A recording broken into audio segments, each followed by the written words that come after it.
রাত তখন গভীর, চারিপাশ নিস্তব্ধ, শুধু হাইওয়ের ওপর দিয়ে ছুটে চলা আমার ট্রাকের ইঞ্জিনের গর্জন। আমি, রমজান আলী, গত ২০ বছর ধরে এই পথেই মাল নিয়ে যাই। এই পথ আমার নখদর্পণে দিনের আলোয় যেমন পরিচিত, রাতের আঁধারেও তেমন।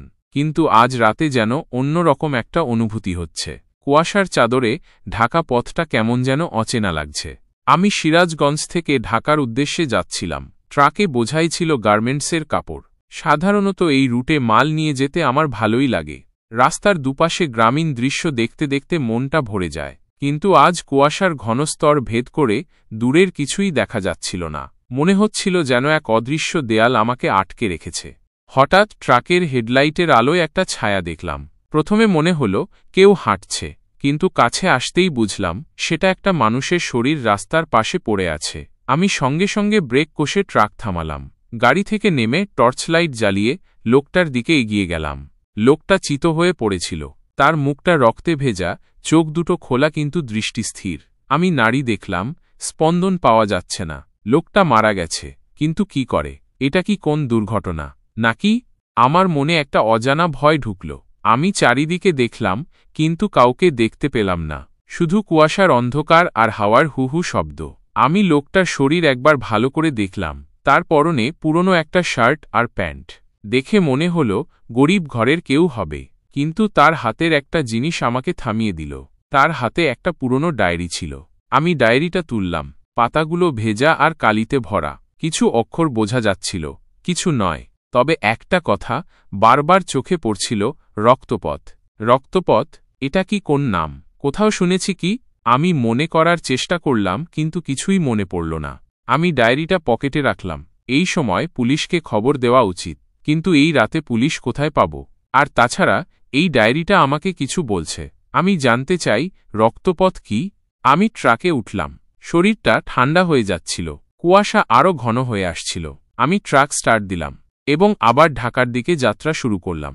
রাস্তায় চলতে চলতে আমি ডায়েরিটা পড়ার চেষ্টা করলাম। অক্ষরগুলো স্পষ্ট নয়, তবে কিছু কিছু কথা আমি বুঝতে পারলাম। ডায়েরিতে একটা ভয়ঙ্কর কাহিনী লেখা ছিল। বহু বছর আগে এই পথে এক সিরিয়াল কিলার ঘুরে বেড়াত। সে ট্রাক ড্রাইভারদের মারত এবং তাদের রক্তপান করত। মানুষ তাকে রক্তপথের পিশাচ বলত। কথাটা পড়ে আমার গা শিউরে উঠল। এটা কি সত্যি হতে পারে, নাকি এটা শুধু একটা কল্পনা? কিন্তু যদি সত্যি হয়, তাহলে আজ রাতে আমি যে লোকটাকে মৃত দেখেছি, সেও কি? আমি ট্রাকের স্পিড বাড়ালাম। আমি জানতাম না কি করতে হবে। শুধু এই অন্ধকার পথ থেকে পালিয়ে যেতে হবে।